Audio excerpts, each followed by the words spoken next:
안녕하세요. 깍쟁이 하루 서울야구 이대포입니다.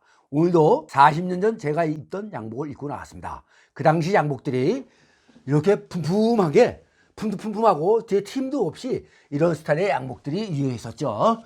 오늘은 40년 전 통행금지 있던 시절의 명동 고클럽 이야기야. 샤워하면서 건강을 지킬 수 있는 샤워기 마사지 건강법을 제가 직접 시연할 것입니다. 인간들이 건강을 지키는 방법들이 여러 가지가 있겠지만 엄청나게 많겠지만 그 중에서 목욕법도 굉장히 중요한 비중을 차지하고 있는데요. 가까운 일본은 온천역이 유명하죠. 핀란드에서도 사우나가 유명한 건 다 아실 거고요. 그래서 좀 이따가 고클럽 이야기가 끝나고 마지막으로 욕실에 들어가서 반바지 입고 마사지법을 연출할 건데, 남자분들은 꼭 보셔야 하는 게 남자들의 영원한 꿈이고 로망이고 숙제인 정력을 강화하고 남자들이 내 정력이 어느 정도인가 하는 테스트도 할 수 있습니다. 젊은 분들도 40년 전 나이트는 이랬구나 하며 이야기도 들어보시고 남자들의 정력은 젊을 때부터 지켜야 하니까 꼭 시청하시기 바랍니다. 먼저 40여 년 전 나이트클럽에 대해서 얘기를 할 건데, 지금은 나이트클럽이라고 다들 이야기하지만 30년 전 디스코 클럽이라고 할 때도 있었고 40여 년 전에는 대부분 고클럽이라고 얘기를 했었습니다. 물론 그 당시에도 나이트 가자 하는 사람도 간혹 있기는 했지만 거의가 고클럽이라고 불렀습니다. 요즘은 홍대, 강남 클럽들이 너무 흔하고 많아서 부모님 어르신들도 춤추는 클럽에 대해서 어느 정도 알고 계시지만, 그 당시에는 회사 다니는 분들이나 대학생들, 간단히 얘기해서 일반 가정집의 시민들은 호텔 나이트에 대해서 굉장히 부정적이었고, 나이트가 뭐야? 고클럽이 뭐야? 하며 고클럽의 존재조차도 대부분 모르던 시절이죠. 고클럽을 주로 다니시는 분들 중에서 여자들은 거의 절반이 유흥업소, 룸사롱이라든가 요정, 그 당시에는 일본인들이 요정을 많이 찾았는데요. 요정 관광이라고 해서 한국의 요정들을 많이 찾았는데 소위 관광 요정이라고 했죠. 요정 이야기는 또 나중에 하기로 하고, 당장 고클럽을 다니는 사람들이 정해져 있을 정도로 다니는 사람들만 다녔습니다. 남자들은 클럽 날라리라고 직장도 없이 매일 클럽에서 춤추고 여자들 만나서 용돈 얻어쓰는 한량들, 제가 바로 그때 그 명동 날라리들 중에서 1, 2등을 다툴 정도로 클럽에서 살고 죽었습니다. 지금 돌이켜 생각하면 참 부끄러운 생활이었지만 어머님이 명동에서 식당을 2군데나 운영하셨고 막내라고 절 많이 이뻐하셔서 별 생각 없이 1년 365일이면 거짓말 하나 안 붙이고 300일을 넘게 서울 시내 고클럽을 다녔었죠. 잠깐 이 대표님, 네네.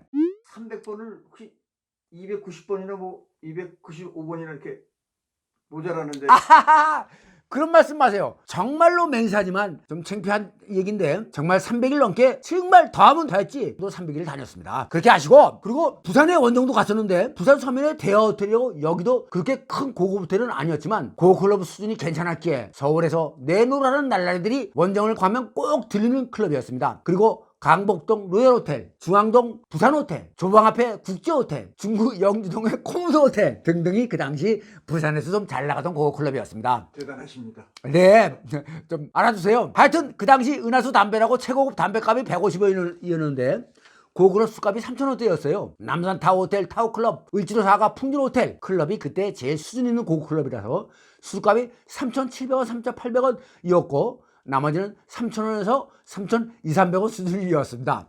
당연히 제가 재벌 아들도 아니고 매일 고클럽을 다닐 돈이 없죠. 방법은 그 당시 빈대라고 해서 돈 한 푼 없이 2~3명이 같이 다니는데, 클럽에 입장한 후 각자 흩어져서 플러링, 정식 명칭으로 플러라고 하죠. 춤추는 무대로 올라가서 춤추다가 여자들끼리 춤추는 곳으로 가서 꼬시는 겁니다. 그때 못 꼬시고 브루스 음악이 나오면 얼른 화장실 가서 다시 고급 음악이 나올 때까지 기다렸다가 다시 플로링 올라가서 춤추다가 브루스 나올 때까지 얼른 여자한테 접근해서 무작정 껴안고 브루스 추자고 합니다. 그럼 저 같은 경우는 거의 여자가 춤을 춰줍니다. 내가 좀 그때 잘생겼었어요. 지금도 잘생기셨습니다. 아, 고맙습니다. 하여튼 그렇게 여자를 껴안고 춤을 추면서 친구를 만나게 되는데, 못 만나서 돈이 없어서 테이블이 없는데 합석 좀 하면 안 되겠냐 그 얘기하면 저 같은 경우는 70%는 성공했습니다. 그럼 그날은 재밌게 놀고 새벽 4시에 나와서 해장국도 얻어마시고 새벽다방에 커피까지 얻어마시고, 그 다음은 여러분들이 상상하세요. 참고로 그 당시에도 원나잇이 진짜로 꽤 있었습니다. 어쨌든 그 당시에는 통행금지가 있었던 시절이라 클럽에 11시 30분쯤 입장하면 다시 나올 수도 없고 무조건 클럽에서 통행금지가 풀 때까지 있어야 했죠. 그때 일찍 들어갈 수도 없는 것이, 여자 손님들이 대부분 밤업소 끝나고 11시 20분쯤 돼야 들어오기 때문에 일찍 들어가봐 여자들이 없고, 돈이 없으니 테이블에 앉아서 술 시킬 수도 없고, 클럽 앞에서 안에서 수성거리다 클럽 영업부 기준할 때 쫓겨나기 싫거든요. 물론 한 달 중에 2, 3일 빼고 27 정도로 올라갔을 때, 4, 5번 정도는 여자랑 갔을 때나 친구와 돈을 만들어서 갔을 때 무게 딱 잡고 테이블에 앉아서 웨이터들한테 술을 주문하기도 했었죠. 좌우지간 18세, 19세 때부터 고등학교 다닐 때 가발 쓰고 다니다가 졸업하고 장발로 머리 기른 후부터 본격적으로 거의 매일 다니기 시작한 게 26세까지 7, 8년 그 생활을 해왔습니다. 제가 이렇게 미친 생활을 하게 된 이유가 명동 한복판에서 태어났고 자라면서 눈만 뜨면 걸어서 3, 4분 거리에 호텔, 룸살롱, 양주바, 클럽들이 몰려있으며 세련되고 멋진 옷과 화장, 냄새 좋은 향수 냄새를 풍기고 다니는 사람들만 있으니 학교 공부를 소홀히 할 수밖에 없었던 것 같습니다. 어쨌든 그 후에도 한 달에 3, 4회 정도 가끔 가기는 했지만 통행금지 풀리고 술값이 4,000원대가 됐다가 2, 3년 후에 6,000원대로 급격히 술값이 오른 후부터는 흥미도 없어지고 해서 2, 3년 정도 쉬면서 명동에 수주살롱이라고 수야 전문점들이 굉장히 번창했었는데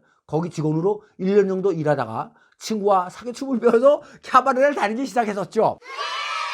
근데 저는 캬바레에 흥미가 없었기에 1, 2년 정도 다니다가 접었고 에피소드가 별로 없었기에 다음 기회에 잠깐 소개하기로 하고 40여 년 전 고클럽 이야기에 집중하겠습니다.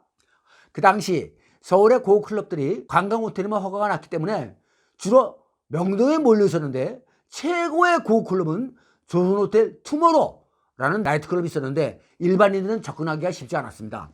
술값도 비쌌고 출입자들이 호텔 투숙하는 외국인이나 거대 기업들의 접대 장소로 쓰였기 때문에 일반인들은 출입도 쉽지 않았고 가봤자 별볼일 없었습니다. 일반인들이 쉽게 들어가서 부킹도 할 수 있는 곳이 명동 맞은편에 해운동 쪽에 오리엔트 호텔이라고 규모가 좀 작았지만 다른 호텔들은 고클럽이 지하나 높은 층에 있었는데 오리엔탈 호텔 닐바나라는 곳은 턱 있는 1층, 그러니까 1층이라도 몇 계단 올라가는 1층에 있어서 손님들이 출입이 편했습니다. 그리고 을지로 육가 천지 호텔이라고 무궁화 2개인가 3개 붙어있던 호텔인데 그 두 군데가 오픈하고 본격적으로 명동 메트로 호텔, 로얄 호텔, 대기로 퍼시픽 호텔, 무겐, 해운동 꼭대기에 있던 힐사이드, 밑으로 경동 호텔, 조금 더 밑으로 팔레스 호텔.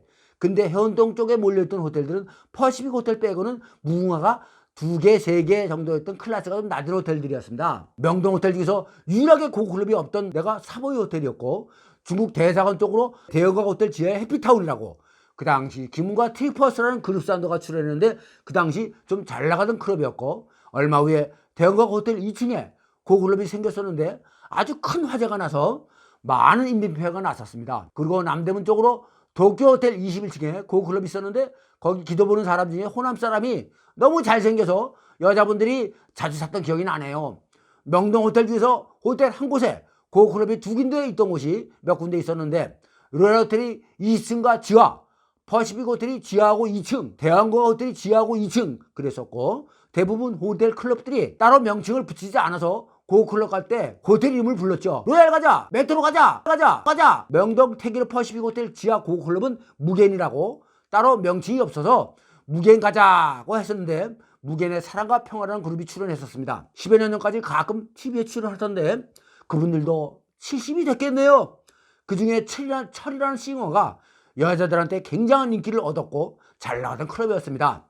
고클럽 이야기는 몇 날 며칠 밤을 새고 해도 끝이 안 날 것 같으니 오늘은 간략하게 이 정도에서 끝내고 지금부터 건강 샤워법과 남자들의 정력 키우는 샤워법을 보여드릴 텐데 몸이 허약하시거나 하신 분들은 오랜 시간 하지 마십시오. 저는 3년 전 처음 할 때 너무 시원해서 20분을 넘게 하고 났더니 잘 때 몸이 좀 불편했거든요. 하지만 며칠 적당하게 하시면 몸이 아주 편해지실 수 있습니다. 그리고 살이 아주 많이 찌신 분들은 큰 효과를 못 볼 수도 있지만 정력 키우기에는 몸집에 상관없으니 시연해 보세요. 그리고 남자분들은 집에서 아내와 잠자리 들기 전에 2, 3분 정도 시연하시고 아내와 관계를 가지면 조금이라도 시간이 연장될 수 있고 6개월 이상 지속적으로 행하시면 좋은 결과가 나올 겁니다. 단 아동들이나 연세가 많으신 분들 90세 이상 19세까지는 가능합니까? 에이 그 89세도 좀 그렇네요. 하여튼 생각해 주시기 바랍니다. 그럼 다음에는 40년 전 고클럽에서 여자들 다대기 치던 이야기를 전해드리기로 하고 다대기가 궁금하신 분들 좋아요 구독 꼭 눌러주세요. 인사하겠습니다. 여러분 안녕히 계세요. 다음에 꼭 다시 만나요. 자, 지금부터 여러분에게 건강 샤워법을 소개하기 위해서 욕실에 들어왔습니다. 여러분들도 이를 닦으면서 저처럼 하세요. 샤워법을 7, 8분 정도 할 건데 칫솔질도 5분 정도 하세요. 자, 몸 부위 중에서 주로 결리고 쑤시고 아픈 부위에 집중적으로 쏘세요. 저는 허리와 목 부위를 많이 하는데 꼭 그 부위뿐만 아니라 천천히 이렇게 돌려가면서 온몸을 쏘세요. 어깨, 등반, 엉덩이, 허리, 그리고 입안에도 쏘세요. 입안에 이 사이사이, 그리고 잇몸도 마사지 하듯이 입안 전체를 쏘세요. 단 잇몸 부위에는 너무 세게 쏘지 마시고요. 자, 그럼 지금부터 하이라이트입니다. 남성분들 집중해서 보세요. 우리 남성분들 중요 부위에, 특히 기두 부위에 1분 정도 돌려가면서 쏘세요. 단 음낭 부위는 절대 쏘지 마시고 기두 부위를 집중적으로 쏴주시면서 중요 부위 전체를 3분 정도 자주 쏴주시면 아주 좋은 효과를 볼 수 있습니다. 그리고 기두 부위에 쏘면서 소변을 보실 때 소변이 잘 안 나오게 되는데 60대 남자분이 기두에 집중적으로 쏘면서도 소변벌이 세다? 하면 정력이 짱인 겁니다. 나왔다 안 나왔다 하면 보통 수준이고 아주 안 나온다 하면 좀 문제가 있는 겁니다. 과학적으로 밝혀진 건 아니지만 내 기준으로 봤을 때 그렇습니다. 젊은 분들도 테스트 해보세요.